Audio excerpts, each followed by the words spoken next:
Jungle.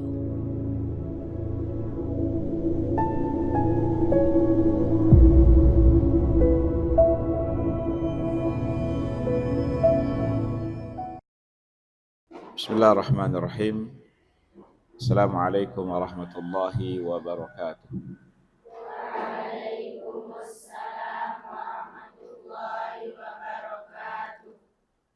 Alhamdulillahi rabbil alamin.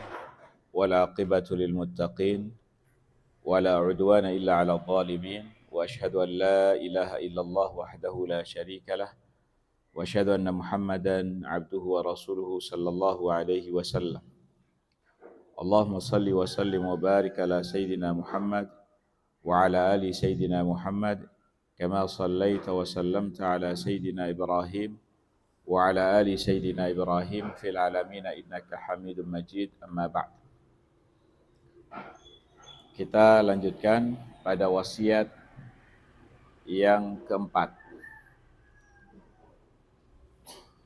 dari kitab Wasaya wa Taujihat fi Fiqhi Ta'abbud li Rabbil Bariyat yang ditulis oleh Syekh Dr. Ibrahim bin Amir Ar-Ruhaili hafizahullahu ta'ala.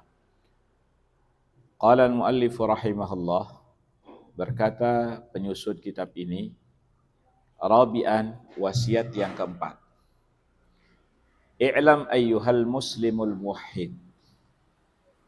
Ketahuilah wahai seorang muslim yang mentauhidkan Allah Subhanahu wa taala. Annaka fi ahli syirki wal kufri ka sya'rati bayda. Bahwasanya keberadaan kalian di tengah-tengah orang-orang musyrikin, di tengah-tengah orang-orang yang kafir, ka sya'rati bayda. Perbandingannya itu seperti sehelai rambut putih fi thawrin aswad, pada banteng yang berwarna hitam. Jadi perbandingan kita, jumlah kita di tengah-tengah manusia, di tengah-tengah orang-orang kafir, orang-orang musyrikin adalah seperti sehelai rambut putih di tengah-tengah banteng yang berwarna hitam. Berarti jumlah kita kaum muslimin sangat sedikit. Kama jaa fil hadits alladhi akhrajahu Muslim. Sebagaimana telah dijelaskan dalam hadis yang diriwayatkan oleh Imam Muslim, anna Rasulullah sallallahu alaihi wasallam qala, bahwasanya baginda Nabi sallallahu alaihi wasallam bersabda, yang menceritakan bahwasanya keberadaan kita, jumlah kita yang sangat-sangat sedikit dibandingkan jumlah orang-orang kafir. Mal muslimuna fil kufar. Tidaklah jumlah orang-orang muslim fil kufar, di tengah orang-orang kafir, illa ka sya'rati bayda. Perbandingannya seperti sehelai rambut fi thawrin aswad, pada banteng yang berwarna hitam. Au ka sya'rati sauda fi thawrin abyad, atau perbandingannya seperti sehelai rambut hitam pada banteng yang berwarna putih. Jadi jumlah kaum muslimin sangat-sangat sedikit. Apa yang diinginkan dari hadis ini? Kita dengan jumlah yang sedikit jangan sampai kita berpecah belah. Kita dengan jumlah yang sangat-sangat sedikit jangan sampai kita bermusuhan. Mari kita jalin persaudaraan, kita jalin hubungan sesama saudara, saudari. Jangan sampai karena urusan-urusan kecil, urusan-urusan dunia, kita berpecah belah. Nah, kalau seandainya jumlah kaum muslimin 1 banding jutaan warna hitam yang ada pada banteng yang berwarna putih, Kalau seandainya mereka berpecah belah lagi, tentu jumlahnya jauh lebih sedikit. Nah, ini perbandingan yang disebutkan oleh baginda Nabi Shallallahu Alaihi Wasallam. Fahal adrakta haqiqata hadhihi nisbah, kata Rasulullah, sudahkah kalian menyadari hakikat perbandingan ini? Kalian tahu enggak hakikat kondisi perbandingan ini, kondisi jumlah ini?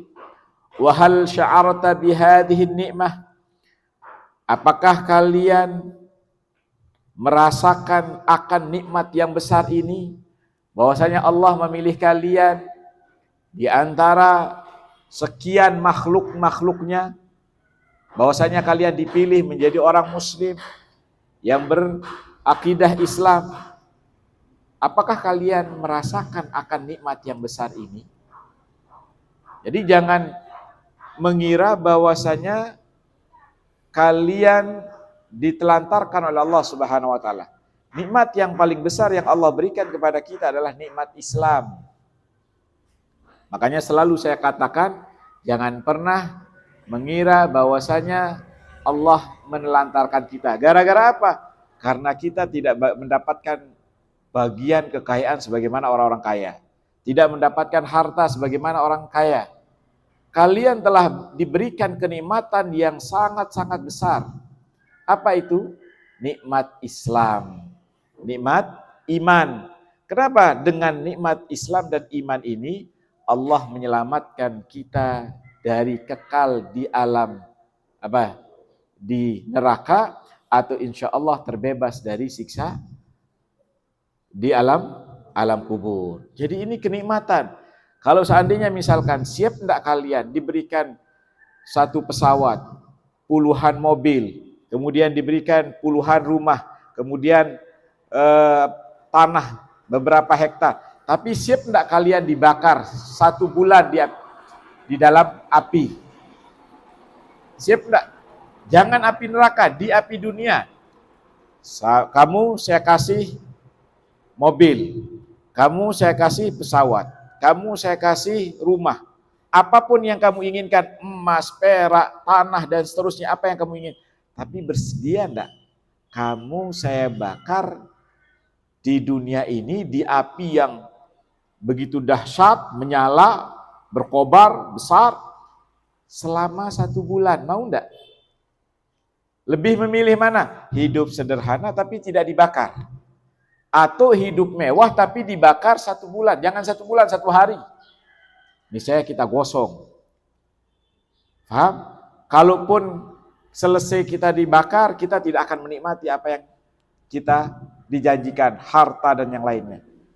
Nah, maka kalian harus syukuri sekarang nikmat yang Allah bagikan kepada kita, yang Allah karuniakan kepada kita, apapun dan berapapun jumlahnya yang kita terima, yang orang tua kita dapatkan, maka kita syukuri. Karena ada nikmat besar yang Allah berikan, yaitu nikmat iman dan nikmat Islam. Kemudian nikmat hidup di atas Islam, di atas sunnah Nabi Sallallahu Alaihi Wasallam. Kemudian dibebaskan dari penyembahan terhadap berhala. Kemudian kita diberikan penglihatan dan banyak sekali. Dan itu kita harus syukuri. Jangan pernah menilai bahwasanya Allah tidak adil. Kenapa dia diberikan kekayaan sedangkan saya miskin? Kenapa saya fakir sedangkan dia diberikan kenikmatan-kenikmatan? Saya makan seadanya, dia makan yang mewah. Nah, ini kalau kita perbandingkan dari sisi dunia, tidak pernah melihat sisi-sisi akhirat, kebaikan akhirat, maka kita akan menjadi hamba-hamba yang senantiasa mengeluh, terus merasa kurang, terus mengeluh kepada Allah Subhanahu wa taala. Waliyadzubillah. Jadi syukuri apa yang Allah berikan kepada kita. Makanya Syekh mengatakan, bertanya kepada kita, wahal sya'arta bihadhihi ni'mah? Apakah sudahkah kalian merasa bahwasanya Allah telah memberikan kepada kalian nikmat yang begitu besar? Wahal qaddarta hadhil minnah haqqa qadrihi? Kemudian, sudahkah kalian menghargai menghormati pemberian Allah, nikmat Allah dengan sebaik-baik penghargaan. Pernah hendak kita bersyukur, ya Allah, Engkau telah memberikan saya nyawa, maka saya akan meluangkan waktu saya selama saya masih hidup untuk beribadah kepadamu. Pernah hendak kita menghargai nikmat-nikmat Allah ini? Kita terlalu banyak kufur terhadap nikmat, selalu menyalahkan, selalu mengeluh, tapi kita tidak pernah bersyukur dengan apa yang Allah berikan kepada kita.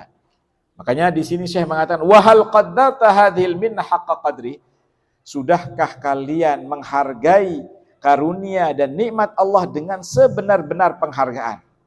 Sehingga, oh, Allah memberikan saya mata, maka saya jaga mata ini hanya untuk melihat Al-Quran, hanya untuk melihat hal-hal yang baik, hal-hal yang diridhai oleh Allah Subhanahu wa taala. Kemudian Allah memberikan saya nyawa, maka saya jaga nyawa ini selama saya hidup untuk kebaikan dan untuk mendatangkan ridha Allah Subhanahu wa taala. Allah memberikan kita segala bentuk kenikmatan yang tidak akan bisa dihargakan dengan uang. Namun sayang, kita sebagai manusia, sebagai makhluk, kalau diberikan kebaikan oleh manusia, kita akan balas penghargaan itu dengan sebaik-baiknya. Walaupun dengan durhaka kepada Allah Subhanahu wa taala. Ada misalkan setelah diberikan nikmat Islam, nikmat iman, nikmat nuntut ilmu, kemudian setelah selesai dari itu, kerja misalkan di sebuah perusahaan, kemudian dia rubah stylenya, tidak lagi pakai jilbab atau menggunakan pakaian-pakaian ketat. Hanya alasannya apa? Ingin kerja di perusahaan yang terkenal, ingin memakai pakaian yang yang rapi, kemudian seragam yang rapi, hanya untuk mendapatkan 1 juta, 2 juta gaji. Padahal Allah telah memberikan kita berbagai nikmat. Kalau sekiranya dunia ini kalian memiliki Lombok ini, kemudian kalian jual untuk membeli mata, tidak akan ada yang jual mata. Tidak ada dokter yang bisa membuat mata, tidak ada. Kalian punya emas sebesar gunung Uhud, kemudian kalian mau beli mata, tidak ada yang jual mata. Atau kalian beli nyawa, tidak ada. Kalau nyawa itu bisa dibeli, orang kaya yang panjang umurnya. Kalau seandainya orang kesehatan ini bisa dibeli, orang kaya tidak akan pernah sakit. Kalau seandainya berjalan kesehatan bisa berjalan dengan baik, itu bisa dibeli, niscaya orang-orang kaya mampu membeli atau bisa menyembuhkan kakinya yang lumpuh. Tapi tidak ada. Orang kaya ada yang buta, orang kaya raya, miliarder, orang yang memiliki harta yang tidak terhitung, dia ada yang buta, ada yang tua, ada yang lumpuh, ada yang mati. Kenapa? Karena harta yang mereka miliki tidak mampu menebus dan tidak mampu membeli kenikmatan Allah Subhanahu wa taala. Satu saja tidak mampu. Paham? Nah, lalu bagaimana kita menukar? Kita kufur terhadap nikmat Allah. Allah memberikan kita segala-galanya, diperintahkan untuk melakukan syiar Islam, melakukan syariat Islam. Kita enggan, kita kufur. Tapi kita justru lebih tunduk, oh nggih, oh iya, terhadap bos kita yang memerintahkan kita untuk Untuk membangkang, untuk bermaksiat kepada Allah Subhanahu wa taala. Jangankan bos kita, orang tua kita saja yang melahirkan kita, yang menyebabkan kita lahir di muka bumi ini, kalau mereka yang minta untuk kita kufur kepada Allah, menentang Allah, bermaksiat kepada Allah, jangan ditaati. Tapi kita tetap berbuat baik, kita tetap berbakti kepada mereka, walaupun mereka memerintahkan kita untuk bermaksiat. Maksiatnya jangan diikuti, perintahnya untuk bermaksiat jangan ditaati, tapi tetap kita berbakti, berbuat baik kepada mereka. Kalau seandainya ibu bapakmu memerintahkan kepadamu, oh maling, atau jangan taati gurumu, atau silahkan lakukan ini yang melanggar aturan-aturan pesantren misalkan. Kalau kalian taati mereka dalam maksiat kepada Allah, maka ini tidak dibenarkan. Allah Subhanahu wa taala menyalahkan kita. Padahal orang tua kita yang menyebabkan kita. Lalu bagaimana dengan orang lain yang hanya memberikan kita gaji 1 juta, 500.000, 1 juta, 2 juta, 3 juta. Kemudian kita disuruh menanggalkan atribut keislaman kita. Kamu mau kerja di sini, kamu mau diterima kerja di sini, satu syaratnya, kamu tinggalkan jilbabmu. Kamu pakai pakaian yang sederhana. Paham?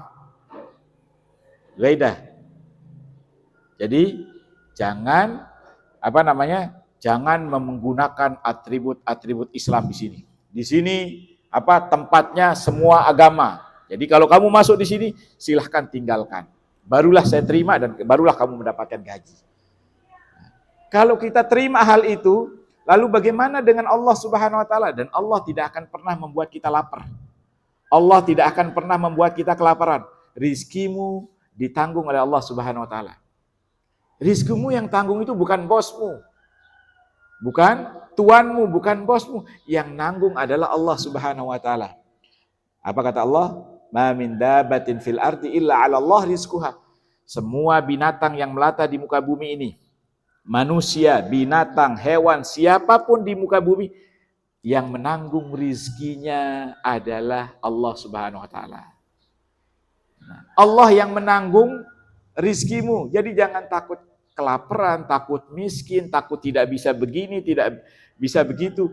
Allah semua sudah atur, tinggal kamu jalankan syariat Allah, kamu jalankan perintah Allah, niscaya Allah akan memberikan karunia-Nya lebih besar dari apa yang kamu dapatkan. Apa kata Allah? La in syakartum la azidannakum. Jika kamu bersyukur, kamu taat, kamu beribadah, kamu berzikir, kamu berselawat kepada Allah, kepada Rasulullah sallallahu alaihi wasallam, la azidannakum. Niscaya aku tambahkan nikmat itu. Aku tambahkan rizkiku kepadamu. Wala in kafartum, kalau kamu ingkar, kamu tidak patuh kepada Allah, kamu tidak patuh terhadap perintah Allah, kamu membangkang, melanggar aturan-aturan Allah, inna adzabi lasyadid. Ingat, sesungguhnya azab saya nanti di kubur atau di akhirat sangat-sangat pedih. Makanya jangan tukar agamamu dengan 1 juta gaji, 500.000 gaji, jangan tukar. Jadi kamu harus yakin dengan Sang Pencipta. Saya orang kafir saja tidak beriman diberikan kenikmatan, lalu bagaimana dengan kita orang yang beriman? Orang kafir saja yang tidak beriman kepada Allah, mereka ditanggung rizkinya, diberikan rizkinya oleh Allah Subhanahu wa taala. Lalu bagaimana Allah akan melantarkan kita?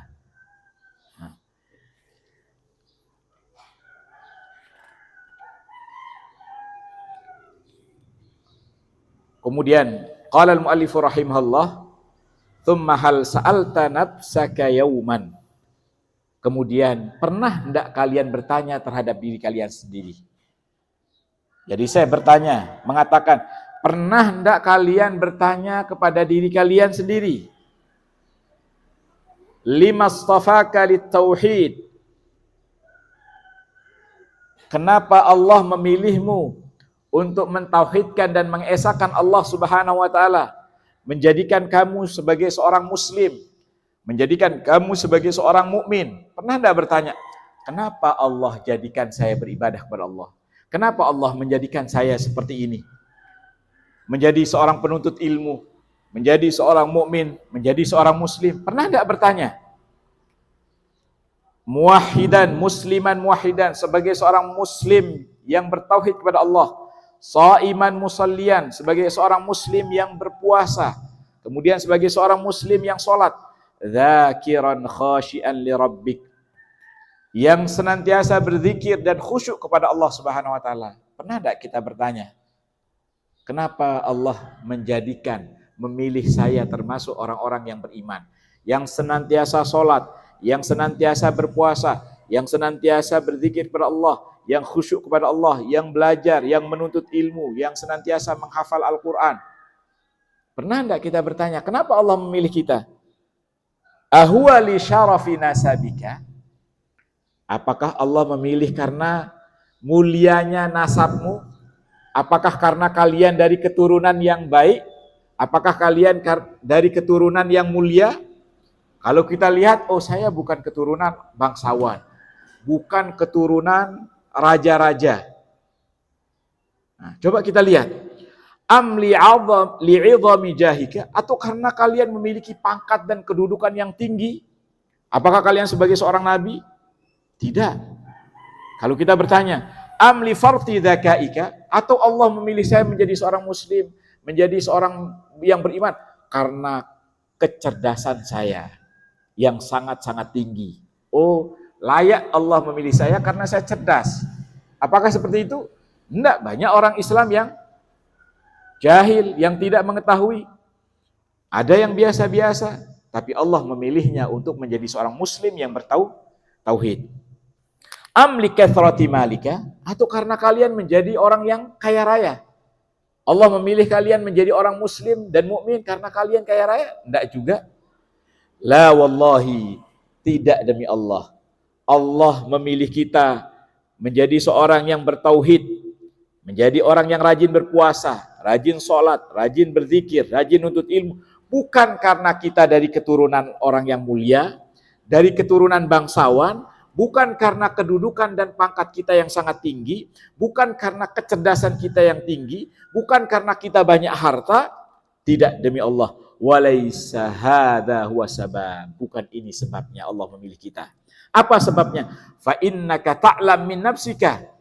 Kata Syekh, sungguh kalian tahu sendiri, kalian sadar sendiri, kalian tahu diri kalian sendiri. Lasta asyrafa nasaban min walidi Ibrahim alaihissalam. Kamu sadar diri, kalian bukan orang yang lebih mulia nasabnya dari bapaknya dan keturunan Nabi Ibrahim alaihissalam. Bapaknya Nabi Ibrahim alaihissalam, bapaknya Nabi, bahkan bapaknya Nabi-Nabi. Apakah bapaknya Nabi Ibrahim alaihissalam beriman? Kalau seandainya seseorang dipilih dari keturunannya, dari nasabnya, dari keturunannya, maka yang layak beriman siapa? Bapaknya Nabi Ibrahim. Karena beliau ini adalah kesayangan Nabi Ibrahim. Bapaknya Nabi Ibrahim, orang tuanya Nabi Ibrahim. Seharusnya yang lebih pantas, lebih utama untuk dipilih karena nasabnya adalah bapaknya Ibrahim. Tapi bapaknya Nabi Ibrahim tidak beriman kepada Nabi Ibrahim, tidak beriman kepada Allah Subhanahu wa taala. Kemudian wala min Abi Thalib, dan nasabmu tidak lebih tinggi, lebih mulia dari Abi Thalib, bapaknya khalifah yang keempat, Ali bin Abi Thalib. Wa Abi Lahab, dan tidak lebih tinggi nasabnya dengan Abi Lahab.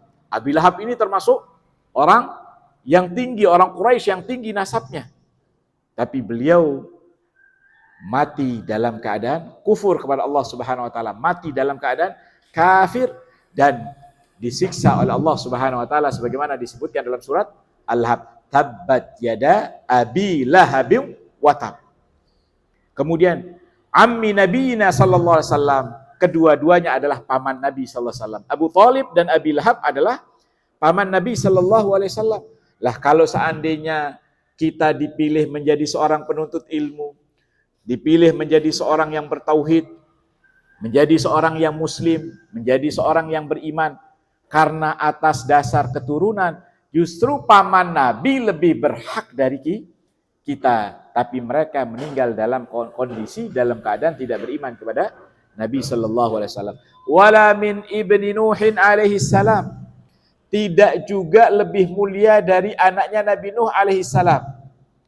Anaknya Nabi Nuh alaihi salam membangkang kepada bapaknya, membangkang kepada Allah Subhanahu wa taala, sehingga Allah Subhanahu wa taala tenggelamkan bersama orang-orang yang tenggelam karena tidak mau mengikuti arahan orang tuanya. Diminta untuk naik ke perahu, anak Nabi Nuh tidak mau. Sehingga Nabi Nuh berlayar dengan orang-orang yang beriman, kemudian anak dan istrinya tenggelam bersama orang-orang yang kafir. Paham? Mereka tenggelam bersama orang kafir. Jadi kalau kita, seharusnya kita bersyukur, kalau kita perhatikan seperti yang dikatakan tadi, kenapa Allah memilih kita menjadi orang mukmin, menjadi orang yang bertauhid? Kalau karena nasab, kita tidak lebih tinggi nasabnya dengan bapaknya Nabi Ibrahim, dengan pamannya Nabi Muhammad SAW, kemudian dengan anaknya Nabi Nuh alaihissalam. Kemudian walasta a'zama nufudhan wa sultanan minal mulukil kafarah. Dan kalian tidak lebih besar pengaruhnya dan kekuasaannya dari raja-raja orang kafir. Kita bukan raja, bukan juga penguasa. Kalian tidak lebih besar pengaruhnya dari penguasa-penguasa, raja-raja orang-orang kafir. Alladzi sadul khalq fi zamanihim, yang menguasai, kemudian yang memimpin manusia pada zaman mereka. Fir'aun. Fir'aun bagaimana kekuasaannya? Bagaimana besar kekuasaan Fir'aun? Dia mengaku sebagai Tuhan. Kalau seandainya orang dipilih karena kekuasaannya, siapa yang berhak beriman? Fir'aun, karena kekuasaannya sangat besar, sangat luas. Tapi Allah membiarkan dia kafir dan menenggelamkan ia di lautan. Kemudian wan Namrud, juga raja Namrud, wa Bukhtansor, kemudian raja Bukhtansor, wa Abrahah, kemudian raja Abrahah. Mereka raja-raja, para penguasa, pemimpin di zamannya, tapi Allah mematikan mereka dalam kondisi kafir kepada Allah Subhanahu wa taala. Wala a'zama jahan min sadatil Arab. Dan kalian tidak lebih agung, tidak lebih besar kedudukannya dari para pemuka dan tokoh-tokoh besar orang-orang Arab. Ka Abi Jahal, seperti Abi Jahal, wa Umayyah bin Khalaf, dan Umayyah bin Khalaf, wal Walid bin Mughirah, wa Abdullah bin Abi Ubay, dan Abdullah bin Ubay. Jadi mereka ini adalah para pemuka dan pembesar Quraisy. Tapi Allah tidak memilih mereka menjadi orang yang beriman.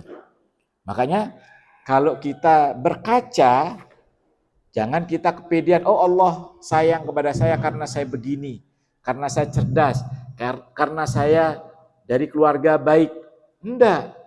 Ada yang lebih besar, ada yang lebih mulia dari kita, ada yang penguasa-penguasa besar, raja-raja besar, tapi Allah membiarkan mereka dalam kondisi kafir. Walasta azka minal falasifah al-mutaqaddimin. Dan kalian kalau dilihat bukan orang yang lebih cerdas dari para filsuf, orang-orang ahli falsafah. Orang-orang ahli falsafah, mereka memiliki kecerdasan yang tinggi. Nah, dan kalian bukan orang yang lebih cerdas dari mereka. Wal mukhtari'in al mu'asirin, dan tidak lebih cerdas dari para penemu-penemu masa kini yang menemukan ini, menemukan pembuatan mesin, pembuatan lampu, dan kalian tidak lebih cerdas, lebih hebat dari mereka. Alladzina baharun nas bi'uqulihim, yang mereka membuat manusia terpesona dengan kecerdasan mereka. Manusia kagum, oh Thomas Alva Edison atau siapa namanya. Kemudian si A bisa membuat ini, si B bisa membuat ini, terpesona. Tapi mereka mati dalam keadaan kufur. Nah, kalau Allah memilih kecerdasan, maka orang-orang bodoh tidak akan beriman. Tapi Allah bukan memilih dari itu. Fa'utu dzakaan, mereka ahli falsafah, kemudian penemu-penemu, kemudian mereka yang cerdas-cerdas, fa'utu dzaka, mereka diberikan oleh Allah Subhanahu wa taala kecerdasan, walam yu'tu zakaan, tapi tidak diberikan kesucian dan kebersihan hati. Mereka cerdas tapi hati mereka tidak bersih, tidak beriman kepada Allah Subhanahu wa taala. Walasta aghna min Qarun. Walasta aghna min Qarun qadiman. Dan kamu tidak lebih kaya dari Qarun qadiman di masa lalu. Wala min athriya'il asril kafarah, dan tidak lebih kaya dari miliarder masa kini yang kafir. Al-mutahakkimin, yang mengendalikan fiktisadil alam wa tharwati, yang mengendalikan ekonomi dan kekayaan dunia. Wa kullu haula'il mausufin, dan semua orang yang kita sebutkan tadi, yang paling mulia nasabnya, yang paling besar pengaruh dan kekuasaannya, yang paling pinter, yang paling kaya, semua yang kita sebutkan tadi sifat-sifatnya, matu alal kufri, mereka mati dalam keadaan kufur dan kafir kepada Allah Subhanahu wa taala. Lam yanfa'hum nasaban, lam yanfa'hum nasabun, nasab mereka tidak bermanfaat untuk mereka. Wala syarafun, kemudian kemuliaan, kedudukan mereka tidak bermanfaat. Wala aklun, dan akal mereka, kecerdasan mereka tidak bermanfaat. Wala dzakaun, dan kecerdasan mereka tidak bermanfaat. Wala malun, harta mereka tidak bermanfaat. Wala thara, dan kekayaan mereka tidak bermanfaat. Famas sababu idzan, kalau begitu apa sebabnya Allah memilih kita? Apa sebabnya Allah memilih kita menjadi orang yang beriman? Fistafaika lilladzina min baini katsirin minal halikin. Apa sebab Allah memilih kita untuk memeluk agama ini, untuk memeluk Islam di tengah-tengah banyaknya orang-orang kafir? Di tengah-tengah banyaknya orang kafir. Tadi dibandingkan oleh Rasulullah, satu helai jumlah orang muslim itu satu helai rambut putih di badan banteng yang berwarna hitam. Sangat-sangat sedikit. Nah, makanya apa sebabnya? Allah memilih kita menjadi orang yang beriman, memeluk agama ini dari di tengah-tengah orang-orang kafir. Insya Allah kita akan jelaskan sebab-sebabnya pada pertemuan yang akan datang. Insya Allah Ta'ala. Kita cukupkan sampai di sini. Assalamualaikum warahmatullahi wabarakatuh. Jungle.